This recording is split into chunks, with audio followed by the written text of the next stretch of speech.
Hello दोस्तों, आज की इस वीडियो में हम बात करेंगे समर वेकेशन के प्रोजेक्ट वर्क के बारे में। तो अगर आप किसी भी स्कूल में होंगे तो आपको समर वेकेशन के वक्त एक प्रोजेक्ट वर्क मिलता है। So basically we will talk on this project work कि क्या हमें वो मिलना चाहिए या नहीं मिलना चाहिए। तो बेसिकली सबसे पहले हम ये देखते हैं कि ये summer vacation project work by definition है क्या। तो समर वेकेशन जो प्रोजेक्ट वर्क है, इसका मतलब है कि आपको उस ब्रेक के अंदर कुछ करने को दिया जा रहा है। और करने के लिए क्या दिया जा रहा है? कुछ रिसर्च प्रोजेक्ट दिया जा रहा है, कुछ राइटिंग दिया जा रहा है, कुछ एक्सपेरिमेंट्स दिया जा रहा है, साइंस से रिलेटेड, क्राफ्ट से रिलेटेड कुछ ऐसी चीज़ें दी जा रही है इसके डेफिनेशन के हिसाब से, जिसकी वजह से आपको वो करना पड़ता है। और एक अलग चीज़ होती है, जैसे हम एग्जामिनेशन में हम नंबर लाते हैं ना, तो एक पुरानी चीज़ है कि ना जाओ एक तैयारी करो और तुम्हें नंबर मिलेगा। लेकिन समर वेकेशन ऐसा नहीं होता है। वहाँ पे आपको रिसर्च करना पड़ता है, देखना पड़ता है, प्रोजेक्ट बनाना पड़ता है, उसके हिसाब से आपको नंबर मिलता है। So basically here by the definition it is considered as a skills. पर क्या ये स्टूडेंट इसको समझ पाते हैं एज अ स्किल्स? क्या ये स्टूडेंट को इम्पैक्ट करता है? ये सबसे ज़्यादा इंपॉर्टेंट है। अब अगर मैं इसके अपने एडवांटेजेस एंड डिसएडवांटेजेस से, कि मैंने जितने भी बंदों से पूछा, जितने बच्चों से पूछा, उसमें मुझे कुछ एडवांटेजेस नजर आए जो कि बहुत कम है थोड़े से, और उससे ज़्यादा उसके डिसएडवांटेजेस नजर आए। एडवांटेजेस में राइटिंग स्किल्स जो है ना वो काफ़ी इंप्रूव हो जाती है। जब आप लिखते हैं किसी भी असाइनमेंट को तो लिखना पड़ता है ना, तो राइटिंग स्किल्स आपकी इंप्रूव होती है। क्या मतलब, तुम्हारे पास अगर मान लो 10 सब्जेक्ट है और उसमें आपको लिखना है, तो ऑब्वियसली आपकी राइटिंग स्किल्स क्या होगी? डेवलप होगी। ठीक है। रिसर्च स्किल, बच्चों को रिसर्च स्किल के बारे में नहीं पता होता, इंटरनेट पे जाके नहीं पता होता कि हम जो है अपने टॉपिक को कैसे सर्च करें। उनको सर्च करना आता, so that is research skill, है ना। जैसे तुम्हें मान लो कि फिश के बारे में बता दें कि फिश के अलग अलग जो पार्ट्स है उसको एक्सप्लेन करो। अब आप क्लास 6 में है, क्लास 7 में, आपको नहीं पता होता है किस तरह से फिश जो है वो करती है। अब आप उससे जाकर रिसर्च करते हैं, भले आप उस रिसर्च में से आपको कितना फ़ायदा हुआ, कितना आप ले पाए, नहीं ले पाए, ये एक अलग बात है। लेकिन रिसर्च स्किल क्या होता है आपका? बढ़ता है। ये समझ में आता है कि प्रोजेक्ट को कैसे बनाना। जैसे ना पहले हम उसमें इंडेक्स लिखते हैं, ये पता चलता है कि एक प्रोजेक्ट बनाते हैं तो हम किस तरह से लिखते हैं, ठीक है ना, तो एक वो पता चलता है।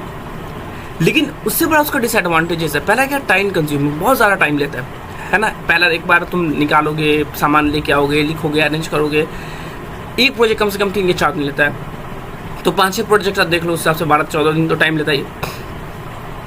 बर्डन, एक फालतू का आपके ऊपर एक बर्डन होता है ज़बरदस्त कि हमें करना ही करना है, हम इसके अलावा हमारे पास कोई ऑप्शन नहीं है। ये एक बर्डन हो गया।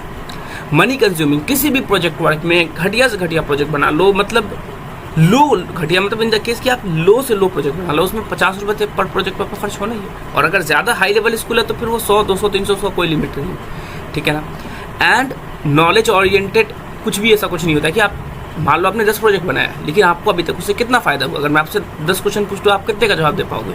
अगर आप 1-2 का जवाब दे पा रहे हो तो ऑब्वियस, अगर मैं तुम्हें कोई टॉपिक बता दूं और तुमसे उससे 10 क्वेश्चन पूछ लूँ तो तुम 1-2 का तो वैसे ही जवाब दे दोगे बिना सुने, ठीक है ना। तो नॉलेज ओरिएंटेड चीज़ ये बिल्कुल भी नहीं है, ठीक है। अब इसको देख लेते हैं कि पैसे कितने खर्च होते हैं। तो कम से कम एक बच्चा जो होता है जो कि अपने प्रोजेक्ट वर्क पे लगभग 50 रुपये मिनिमम खर्च करता है। दिस इज़ मिनिमम कि 4 पेपर लाना है, उसमें अलग अलग 10 ग्लाइटर पेन लेके आना है, उसमें प्रिंट आउट करवा के निकालना है, उसको चिपकाना है, उसको अट्रैक्टिव बनाना है, ठीक है। अपार्ट फ्रॉम टाइम जो स्पेंड हो उसको तो हम कैलकुलेट ही नहीं कर सकते हैं। तो कम से कम एक बंदे के पास 6-7 सब्जेक्ट होता है, किसी के पास 8 भी होता है। तो मैं एक्जैक्टली थोड़ा अप डाउन करके 300 रुपये कैलकुलेट कर ली। कम से कम एक बंदा जो है 300 रुपये खर्च करा, बल्कि आई थिंक कि ये ज़्यादा होगा, ये ज़्यादा हो, ये मिनिमम है, इससे कम तो हो नहीं सकता है। तो अगर लगभग 35 लाख स्टूडेंट तो आपके 11th, 10th एंड 12th में होते हैं, तो मैं टोटल स्टूडेंट उस हिसाब से मैंने अज्यूम कर लिया, एजम्पशन कर लिया कि 5 करोड़ स्टूडेंट तो at least I am talking about at least word, कि एटलीस्ट तो होंगे ही CBSE स्कूल के। ज़्यादा होंगे, 10 करोड़ भी हो सकते हैं या 15 करोड़ भी हो सकते हैं। हम 5 करोड़ निकालिए, 5 करोड़ के हिसाब से भी लगभग हम 1500 रुपये बिना किसी रीज़न के हम खर्च कर रहे हैं। किसमें? इस प्रोजेक्ट वर्क में। तो इस प्रोजेक्ट वर्क में हम इतना पैसा खर्च कर रहे हैं और हमें मिल क्या रहा है? कुछ भी नहीं। तो ये डेटा में भी इनएक्यूरेट मैंने इसलिए लिखा है कि मे बी ये डेटा जो होता है वो आगे पीछे कर सकता है। मैंने इसके बारे में कोई अभी इस तरह से क्विज या ये नहीं किया है कि अपना कहीं से भी इसका सर्वे नहीं निकाला। मैंने निकालने की कोशिश की पर मुझे मिला नहीं, पर फिर भी मैंने एक अजम्पशन ले लिया कि इससे कम तो हो ही नहीं सकता। 5 करोड़ स्टूडेंट तो बहुत नॉर्मल है ना।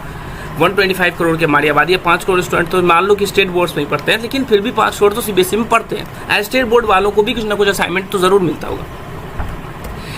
अब हमारी कंट्री में इतना ज़्यादा पैसा स्टूडेंट के द्वारा खर्च करना, वो भी एक मिडिल क्लास के स्टूडेंट होते हैं, वो भी कितना पैसा खर्च कर रहे हैं, उसकी जगह पे हम क्या कर सकते हैं? चेंजिंग ला सकते हैं। चेंजिंग लाएंगे तो ये पैसा हमारा बचेगा, हम इसको किसी एजुकेशन में अच्छी जगह पे हम इस्तेमाल कर सकते हैं। हमें क्या करना चाहिए? कुछ अलग चीज़ करना। सबसे पहले तो जो पहला स्टेप है नहीं, कुछ नहीं करने दो बच्चे को वेकेशन मिला, एंजॉय करो, एंजॉय द वेकेशन। बीच पे जाओ, पहाड़ियों पे जाओ, घूमो, ऐसी जगह पे जाओ जहाँ पे समर का इफेक्ट नहीं पड़ता। समर वेकेशन मिलता है कि भाई हम समर से दूर रहे, हमें गर्मी नहीं लगे, तो ऐसी जगह पे जाओ जहाँ पे गर्मी ही ना हो, ठीक है ना। तो एंजॉय द वेकेशन, कुछ नहीं करो।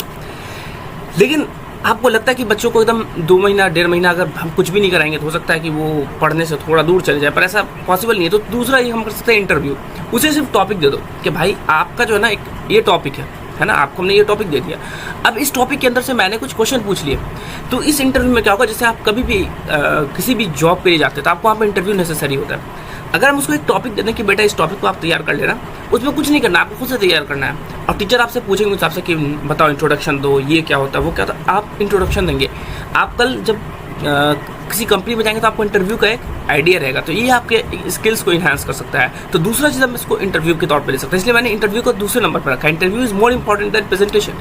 तीसरा जो होता है प्रेजेंटेशन होता है। ये भी आपको जब किसी का कंपनी में आप सिलेक्शन कराने के लिए जाते हैं, प्रेजेंटेशन देना होता है कि आप क्या कर सकते हैं, उसका एक पूरा प्रेजेंटेशन देते हैं। तो प्रेजेंटेशन भी कैसे देते हैं, it not from out of topic. Syllabus में जो चीज़ होगा ना, मान लो 12 सिलेबस में 12 यूनिट है, एंड 12 यूनिट में एक जो यूनिट है उसमें 4 अलग अलग सब टॉपिक है। तो 48-50 स्टूडेंट होते हैं, सबको अगर एक टॉपिक दे दिए कि लो तुम्हारा ये टॉपिक, तुम्हारा ये टॉपिक, तो 48 टॉपिक हो जाएगा। हर बच्चा कुछ ना कुछ प्रिपेयर करके लाएगा, फिर वो कुछ ना कुछ प्रेजेंट करेगा। तो क्या होगा, बाकी के जो स्टूडेंट होंगे उनको भी उनसे फायदा होगा, क्योंकि वो आपके सिलेबस का टॉपिक है, ठीक है ना। तो इसमें कुछ ना कुछ फायदा। प्रेजेंटेशन या फिर प्रेजेंटेशन प्लस इंटरव्यू थोड़ा सा भारी हो जाएगा।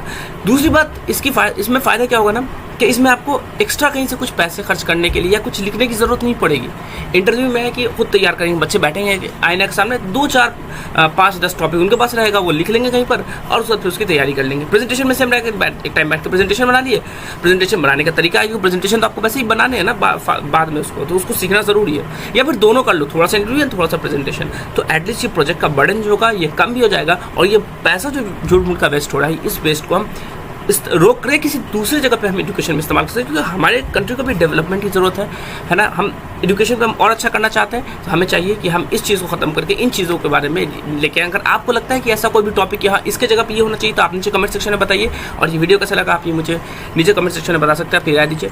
मिलते हैं अगले वीडियो, तब तक के लिए बाय बाय।